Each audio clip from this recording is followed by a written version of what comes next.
여러분 반갑습니다. 오늘 우리에게 주신 하나님의 말씀은요, 여호수아 1장 6절에서 9절까지의 말씀입니다. 제가 읽어드릴게요. 주님의 말씀을 들으십시오. 강하고 담대하라. 너는 내가 그들의 조상에게 맹세하여 그들에게 주리라 한 땅을 이 백성에게 차지하게 하리라. 오직 강하고 극히 담대하여 나의 종 모세가 내가 명령한 그 율법을 다 지켜 행하고 우로나 자로나 치우치지 말라. 그리하면 어디로 가든지 형통하리니 이 율법책을 내 입에서 떠나지 말게 하며 주야로 그것을 묵상하여 그 안에 기록된 대로 다 지켜 행하라. 그리하면 내 길이 평탄하게 될 것이며 내가 형통하리라. 내가 내게 명령한 것이 아니냐. 강하고 담대하라. 두려워하지 말며 놀라지 말라. 내가 어디로 가든지 내 하나님 여호와가 너와 함께 하느니라 하시니라. 아멘. 오늘은 담대함으로 부르시는 하나님에 대해서 나누도록 하겠습니다.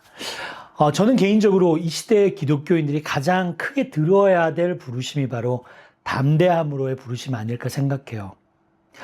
기독교인들이 그렇게 많은데도 진리의 편이라고 생각하는데도 또 우리가 가지고 있는 그 진리가 그렇게 소중한데도 자꾸만 세상의 음성에 밀리는 이유가 뭘까요?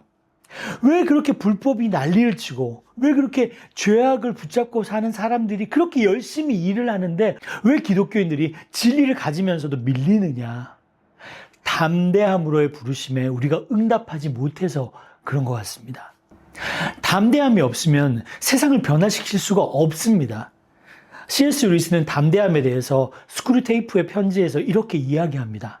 담대함은 단지 덕목 중에 하나가 아니라 모든 덕목이 시험대 위에 올라섰을 때 가장 본질적인 형태이다. 오늘 말씀에 보면 여호수아가 모세 뒤를 이어서 이스라엘 백성을 가나안 땅으로 인도하리라는 부르심을 받게 됩니다.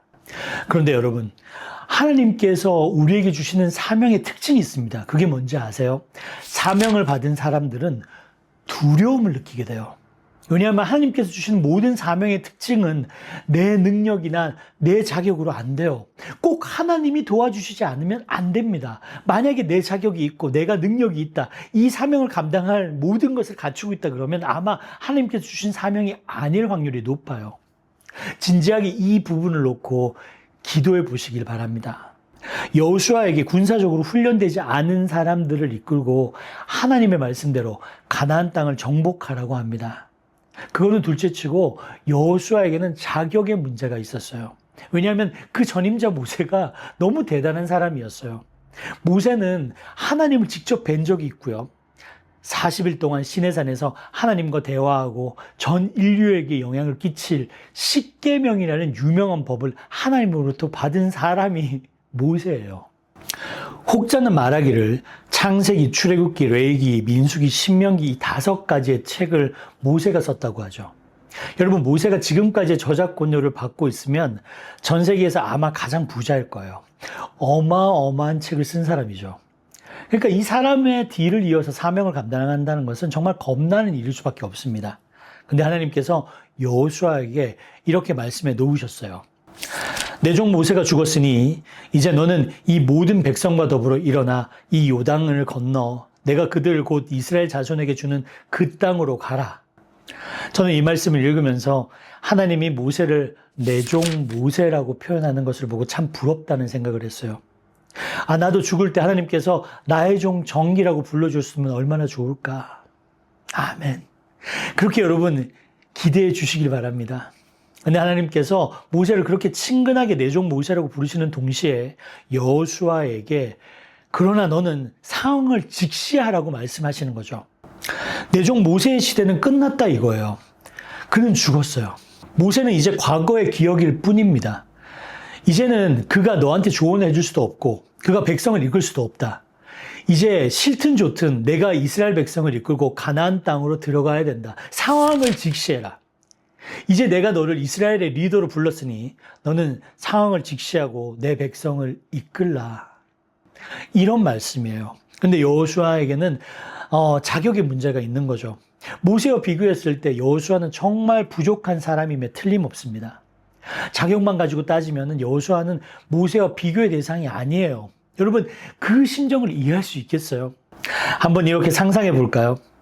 여러분이 노래자랑 대회를 하러 나갔는데 여러분의 노래 순서 오기 바로 직전에 노래 부르는 사람이 임재범이라고 생각을 해보세요. 그 느낌이 어떻겠습니까? 그런데 여호수아가 모세의 뒤를 이어서 이스라엘을 이끌어야 될까?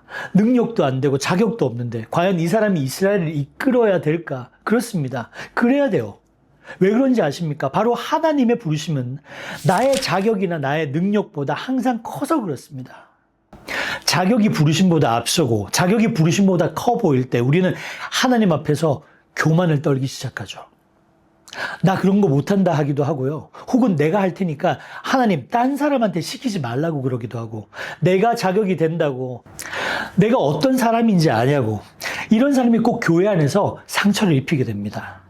내가 교회를 20년 다녔는데, 내가 사회에서 사장님이고, 내가 대학을 어디 나왔는데 나를 어떻게 이렇게 취급할 수 있냐면서요. 여러분, 그리스도인은 늘 하나님의 부르심이 자격보다 먼저예요. 그래서 약간 모자라 보이는 사람한테 하나님께서 자꾸만 사명을 주시고 그 사람한테 일을 하라고 맡겨주시는 것들을 우리는 보게 됩니다. 여러분, 이 영적인 원리는 자격이 없는데 부르심을 입을 때 여러분 스스로 좀 적용을 해보셔야 돼요. 하나님의 부르심을 입을 때 흔하게 나오는 반응이 이겁니다. 저 교회 다닌 지 몇 년 안 됐는데요. 저는 나이가 많습니다. 저는 나이가 너무 어립니다. 저는 별로 돈이 없고요. 교육도 못 받았는데요. 저는 시간이 없는데요. 저는 경험이 없는데요. 부족하죠. 우리 중에 부족하지 않는 사람이 누가 있어요. 하지만 부르심은 그 모든 부족함을 초월하는 능력이 됨을 믿습니다. 여러분, 제가 새로운 교회 운동을 하는 에마우스의 리더가 될 모든 능력을 갖추었다고 생각하신다면 오해예요. 아니에요. 저는 많이 부족합니다. 하지만 저의 하나님께서 저를 부르신 그 부르심이에요. 그 부르심이 저의 못난 점보다 훨씬 더 중요하기 때문에 에마우스의 리더의 역할을 감당하게 하는 거죠. 때로는 우리가 자격이 없다고 그래서 하나님의 일을 못한다고 하는 경우가 있는데 그것도 그렇게 하시면 여러분 안 됩니다. 제가 좋아하는 찬양 가운데 이런 가사가 있어요. 자격 없는 내 힘이 아닌 오직 예수님의 보혈로. 그게 교회에서 일어나는 법이고 하나님의 일을 이루는 법입니다. 여러분, 부르심은 자격보다 소중해요. 하나님께서는 여호수아에게 모세라는 과거를 넘고 자기의 자격을 넘어서 하나님의 부르심에 순종하라는 명령을 내리십니다. 그래서 하나님께서는 그 부르심을 주실 때 그 가운데 담대하라는 명령을 4번씩이나 주시는 거예요. 그런데 하나님께서는 그저 여호수아에게 명령만 내리고 뒤에서 그냥 팔짱만 끼고 지켜보는 냉혹한 주인이 아니시고 두려워하는 여호수아에게 용기를 주시고 함께 주시겠다고 약속을 주시는 아버지의 모습을 가지고 계십니다. 바로 그것이 하나님께서 여호수아에게 약속하여 주시는 거예요. A.W. 토저 목사님은 The Knowledge of the Holy라는 책에서 이렇게 이야기합니다. 우리의 최고의 유익을 원하시는 하나님의 선하심, 그것을 계획하신 하나님의 지혜, 그리고 그것을 이루시는 하나님의 능력이 있는데 우리가 부족한 것이 무엇이겠는가? 하나님은 그에게 아주 강력하게 말씀하시죠. 강하고 담대하라 4번이나 말씀하세요. 그리고 그 말씀을 주시면서 하나님께서 이런 약속을 주세요. 내가 내게 명령한 것이 아니냐. 강하고 담대하라. 두려워하지 말며 놀라지 말라. 내가 어디로 가든지 내 하나님 여호와가 너와 함께 하느니라 하시니라. 이 말씀을 읽다 보니까 그런 것을 깨닫게 돼요. 하나님은 이미 가나안 땅에서 또 가나안 땅을 여호수아와 이스라엘에게 주시려고 다 준비해 놓으신 거예요. 다 작정하신 거예요. 그저 여호수아가 하나님만 믿고 그 땅으로 들어오기를 기다리고 계시는 아버지이신 거죠. 마치 어린아이가 아빠 받아줘 그러면 수영장에서 물로 뛰어들 때 아빠가 이렇게 탁 받아주는 것처럼 하나님은 내가 받아줄 테니까 뛰어들어와라고 말씀하시는 거예요. 저는 이 말씀을 읽으면서 이사야 1장 19절의 말씀이 떠올랐습니다. 너희가 즐겨 순종하면 땅의 아름다운 소산을 먹을 것이요. 여러분, 순종하지 않는다면, 담대함으로 하나님의 부르심에 응답하지 않는다면 우리에게 따먹을 열매도 없을 겁니다. 여호수아는 담대함으로 순종했어요. 모세라는 위대한 과거를 떠나 여호수아라는 부족함을 넘어서 하나님의 커다란 부르심에 순종하며 하나님의 약속을 믿고 가나안 땅으로 뛰어들기를 결단합니다. 사랑하는 여러분, 하나님께서는 오늘도 우리를 담대함으로 부르십니다. 사명으로 부르시는 하나님은 늘 우리를 또한 담대함으로 부르셔요. 우리의 미래를 이미 준비해 놓으셨고 우리와 함께 해주실 테니까 두려워하지 말고 하나님을 믿고 순종하라 우리에게 말씀하십니다. 하나님은요, 여러분 한 사람 한 사람을 부르시고 또 우리를 교회로 부르십니다.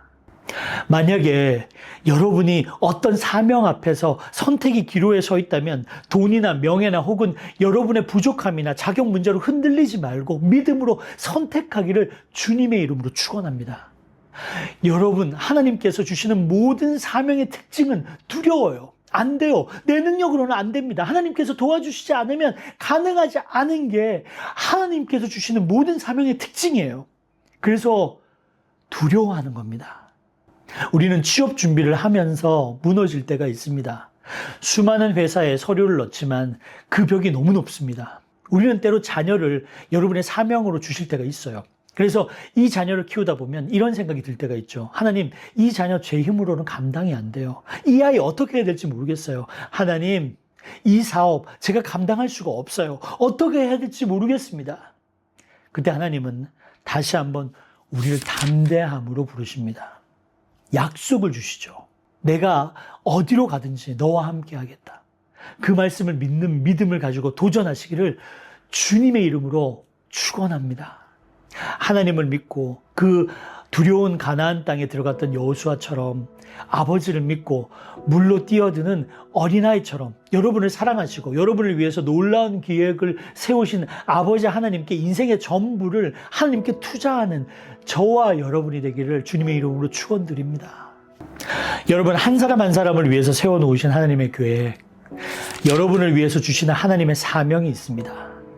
그 사명을 감당하기 위해서 또한 부르실 때 담대함으로 부르시는 것을 여러분이 아셔야 돼요. 하나님의 도전이 있고 하나님의 계획이 있죠. 여러분을 위해서 준비해 놓으신 아주 놀라운 축복이 있습니다. 믿고 하나님과 함께 하시기를 바랍니다. 하나님은 절대로 여러분을 실망시키지 않을 것이고 여러분은 인생의 참된 의미를 발견하며 믿음으로 세상을 바꾸는 그런 일을 하실 거예요. 용기를 가지십시오. 하나님의 말씀대로 살며 그 믿음의 인생을 즐기는 여러분 모두가 되기를 간절히 축원합니다. 사랑하는 여러분, 하나님은 여러분 한 사람 한 사람을 결코 우연히 부르시지 않으셨습니다. 여러분이 지금 서 있는 자리가 흔들리고 부담스럽고 때로는 벅차게 느껴질지라도 그 자리는 하나님의 부르심이 담긴 자리입니다. 하나님은 여러분의 약함을 모르셔서 부르신 게 아니라 약함을 넘어서 일하시는 하나님의 능력을 보여주기 위해서 여러분을 부르시고 계십니다. 여러분 안에 있는 두려움, 부족함, 망설임, 하나님은 다 알고 계십니다. 그런데도 하나님은 오늘도 동일하게 말씀하십니다. 내가 너와 함께 하겠다. 두려워하지 말라. 강하고 담대하라. 사랑하는 여러분, 우리가 두려움을 느낀다는 것은 이상한 일이 아닙니다. 오히려 그것은 하나님이 우리에게 사명을 맡기셨다는 증거입니다. 사명이 있기 때문에 우리는 두렵습니다. 그러나 그 두려움이 우리를 뒤로 물러서게 하는 이유가 되어서는 안 됩니다. 여러분이 한 걸음 떼어나면 하나님은 그 한 걸음 위에 길을 놓으실 것입니다. 오늘 여러분의 마음속에 두려움이라는 이름의 벽이 있다면 그 벽을 향해서 담대하게 걸음을 떼십시오. 그 벽을 뚫고 지나갈 힘은 내 안에서 나오지 않지만 하나님의 약속이 여러분을 밀어주고 이끌어줄 겁니다. 헨리 나우에는 The Inner Voice of Love라는 책에서 이렇게 이야기합니다. 영적 용기는 두려움이 없는 상태가 아니라 하나님께 깊이 사랑받고 있음을 알기에 두려움에도 불구하고 앞으로 나아가려는 마음이다. 여러분 기억하십시오. 하나님은 우리의 성공보다 우리의 순종을 기뻐하시고 우리의 능력보다 우리의 믿음을 사용하십니다. 여러분의 순종은 작아 보일지라도 하나님은 그 순종을 통해 가정을 세우고 자녀를 세우고 여러분의 일터를 변화시키며 공동체를 일으켜 세우실 겁니다. 그래서 저는 여러분 한 사람 한 사람에게 축복하고 싶습니다. 여러분의 인생의 요단강 앞에서 망설이지 않기를, 그리고 하나님 아버지를 신뢰하고 믿음으로 뛰어드는 용기를 갖기를, 그리고 그 용기 위에 하나님께서 예비하신 가난의 풍성한 열매를 맛보기를 바랍니다. 사랑하는 여러분, 하나님은 여러분의 인생에 실망을 남기시는 분이 아닙니다. 하나님은 여러분의 인생에 증거를 남기시는 분입니다. 여러분을 통해 세상을 바꾸는 일을 이루시는 분입니다. 그러니 오늘도 담대하시길 바랍니다. 하나님이 여러분과 함께 하십니다. 그분을 믿고 순종하고 걸어가십시오. 여러분의 믿음의 걸음이 언젠가 누군가의 길을 밝히는 등불이 될 겁니다. 주 안에서 담대함으로 살아가는 여러분 모두를 주님의 이름으로 축복합니다.